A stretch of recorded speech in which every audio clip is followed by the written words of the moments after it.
Much like in life, biology is dictated by entropy, or unpredictable happenings.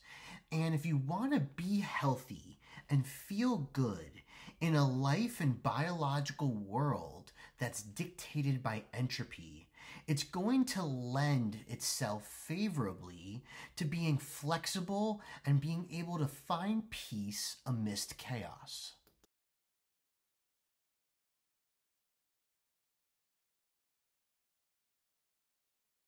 Before you get scared about the image on the right, hear me out really quick. I'm here to tell you that health is not a state of being stress, inflammation, or damage free. The sedentary lifestyle has shown us this. I'm also here to tell you that it's probably a better idea to have trainable skills, both in between the ears and biologically, to combat stress, inflammation, and damage, rather than habitually trying to avoid them. What you'll soon see from the image on the right is it's a reminder that not all biological end outcomes are equal. The exercise or food that may be poisonous to one person may very well be an elixir of health to someone else. Now, this isn't meant to be a genetics or philosophical aspect of the talk. All I want to do is remind you all that health is individual and requires a response to stress in the life around you to truly be healthy, and use that as an adjective for yourself. As you'll soon see now with the image on the right, we're going to talk about homocysteine and how, as a cardiovascular marker in larger amounts, it can be quite dangerous when you track it in your blood. However, it's also impossible to have zero homocysteine in your blood. What we're soon going to see is that there's three fates to homocysteine. One involves it turning back into the amino acid cysteine, and you'll see that as the number 4. It's not circled in blue though. The things I circled in blue are two alternative aspects that are in fact trainable and lifestyle subservient to keeping homocysteine in high levels out of your blood. Number 3 on the left that's circled is going to involve proper exercise. And number 7 on the right is going to involve a properly balanced immune system, vitamins, and minerals in your body. And although these are quite simple, they're actually going to end up playing a direct role on preventing cardiovascular disease.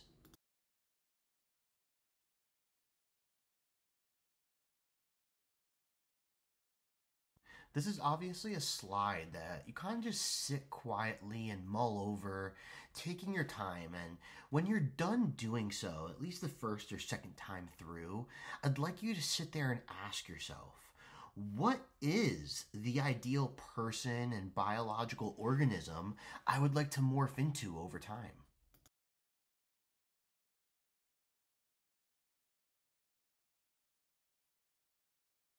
Instead of letting out a heavy sigh at the fact that health and feeling good don't necessarily have the strongest correlations, allow yourself to momentarily appreciate that's actually what's allowed us to evolve as a species. Furthermore, when you look into the worlds of psychology, philosophy, and religion as a whole, it turns out that the best advice you can really get is leaning into the difficulties of life. And frankly, there's always something going on, if you will.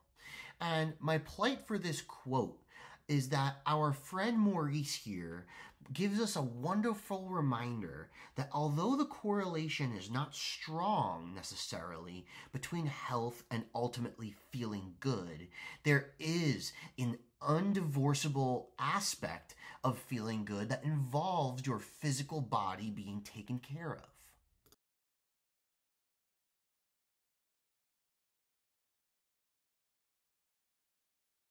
Feeling good is 100% a paradox. What I mean is, you could be in the most afflictive and darkest scenario that life can put before you, and you do technically have the biological tools to feel good. And that law reciprocally means everything can be perfect biologically, and you may not feel good. So that poses a bit of a problem and forces us to define what does it mean to feel good to you, and more importantly, add an addendum there in this chapter of life, in this current moment. for this type of workout, for this type of business meeting, etc., etc. And it forces you to have a broadband definition and large amount of self-learning related to feeling good and hoping to increase your accuracy percentage related to feeling good. So I implore you to ask yourself 3 questions. 1, do you typically like to go fast, or do you chill naturally, your brain, when you're doing work, your best work and your worst work? Do you find yourself just neurologically on the gas pedal or not? Do you find you have perils of rigidity, going too fast, being a little bit aggressive at times? Or do you find that the perils that strike you have more to do with laziness? Secondly, ask yourself about the demand to fulfillment ratio that truly makes you content. How much responsibility do you need to essentially be happy? What are the minimums and maximums in that range of demand to fulfillment to get you there? And lastly, how much resistance to reality and friction with life do you currently have before you? It's probably the most in-depth question, and it forces you to look at your expectations, to manage your goals, and to have accurate self-assessments. My last plight for you here, before we begin talking about how I typically let people construct their days and the fence I put up for them to exist within, I implore you to keep your own data. Take some objective biological data. Could be as simple as a pulse oximeter and a heart rate, and then have some type of subjective system to correlate with it. So maybe it's at the gym and you're using a pulse oximeter. You should have a subjective log about if it was really good or really bad, and relative to goals and expectations, what happened and what did you feel, because there are going to be scenarios where there are emotional and biological dysregulations. And feeling good often has to do with shrinking the disparity between the two and being fully aware of them as well. My plight for you with this template is actually to ditch it eventually. I give this out to people oftentimes who are struggling to introspect, struggling to define what it means to feel good, and need some type of buoy of objectivity, like I've mentioned before, to latch onto as they go through these processes. My point for the template is to save you time and to help you learn about yourself. And for that reason, it's relatively simple and has some key details that I've seen anecdotally and scientifically have tremendous reward for people when it comes to feeling good and learning about themselves. And when you look at Idealize, you'll see that. Although it seems a bit odd, this combination of stuff, while revisiting your whys in life and questioning and mulling over why you even get out of bed and try so hard in a positive manner, what is your reason for deciding to make a change? And ultimately, exposing your feet to 2 different environments is a sensory thing. This is going to allow your nervous system to flourish and allow leg and core musculature to be recruited. And along with that, I think you should touch some type of respiratory extremes. Get your respiration rate up a little bit. Even if it's 90 seconds of exercise, get it up and then immediately get it down.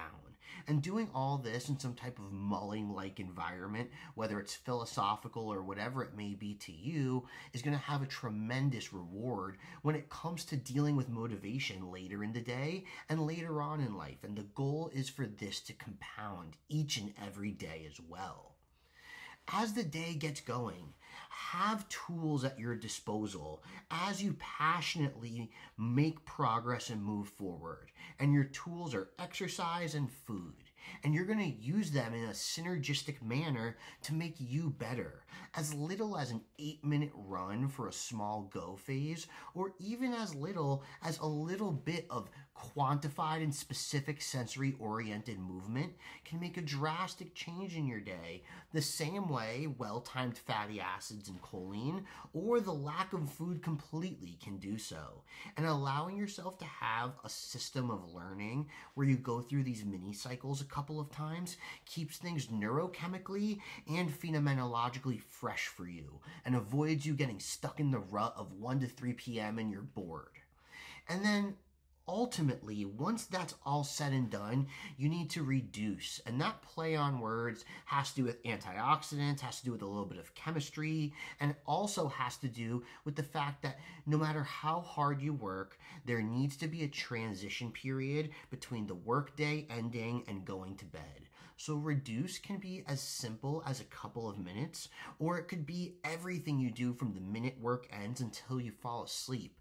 But ultimately, meditating and turning off your amygdala and getting blood out of certain areas of your brain is going to allow you to be ready for bed, regardless of what your personal morals may be. And getting some type of skin temperature reduction amidst this will probably allow you to free your mind, bring your heart rate down, get some blood in your lungs and stomach, and out of tissues that will wake you up. And ultimately, this should compound each and every day, phenomenologically and biologically, to help you learn about yourself and save yourself a heck of a lot of time when it comes to making yourself feel good.